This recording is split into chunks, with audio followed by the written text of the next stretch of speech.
लाड़काने खां जावेद पीरज़ादो जी रिपोर्ट मुताबिक़ कुछ ॾींहं खां जारी एहतजाज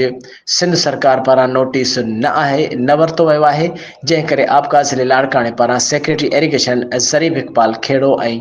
एसी विस्टन अशफाक नूह मेमण ख़िलाफ़ आबका जे सीनियर नायब सदर अवल रफ़ीक अमन जतोई, मुबीन खान बुरड़ो, मोहम्मद बख्श कुंभर, अब्दुल रसूल चन्ना, यूनिट जे सदर मोहम्मद इलियास अबड़ो, जनरल सेक्रेटरी शमशाद अली जतोई, लियाकत अली भट्टीअ जन जे अॻुवाणी में इरिगेशन ऑफिस खां एहतजाजी मुज़ाहिरो निकितो, जेको शहर जे मुख़्तलिफ़ रोड रस्तनि खां थींदो प्रेस क्लब लाड़काणा पहुतो, जिते सेक्रेटरी इरिगेशन ज़रीफ इक़बाल खेड़ो ऐं एसी विस्टन अशफाक नूह मेमण ख़िलाफ़ सख़्त नारेबाज़ी कई वई। उन मौक़े ते एहतजाजी धरणे खे ख़िताब कंदे रफ़ीक अमन जतोई, मुबीन खान बुरड़ो, मोहम्मद बख्श कुंभर, अब्दुल रसूल चन्ना, मोहम्मद इलियास अबड़ो, शमशाद अली जतोई, लियाकत अली भट्टी, शिराद अली मेमण, आबिद अली महर नवाज़, आबिद अली महर, अनवर अली शेख, आफ्ताब अहमद मंगी, लखमीर मुगेरी, गुलाम मोहम्मद मंगी, जावेद अहमद छजड़ो, वाजिद अली तुन्यो, सईद अहमद जतोई, अब्दुल्लाह भट्टी, निज़ाम आगानी,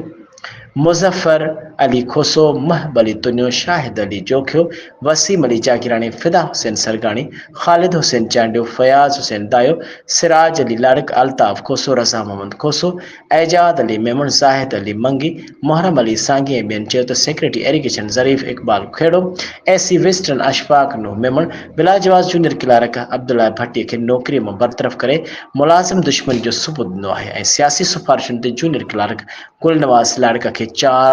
3 चार्जूं ॾिनियूं आहिनि, जेको अमल ग़लति आहे। इरिगेशन ऑफिस में सियासी मुदाख़लत ते असिस्टेंट आरजे जे खे वीज़ा ते मोकिले सियासी सिफ़ारिश ते अख़्तर लाड़क खे अच्छे कार्य जो मालिक बणायो वियो आहे। हिसोपति मथियनि ताईं पहुचाईंदड़ जो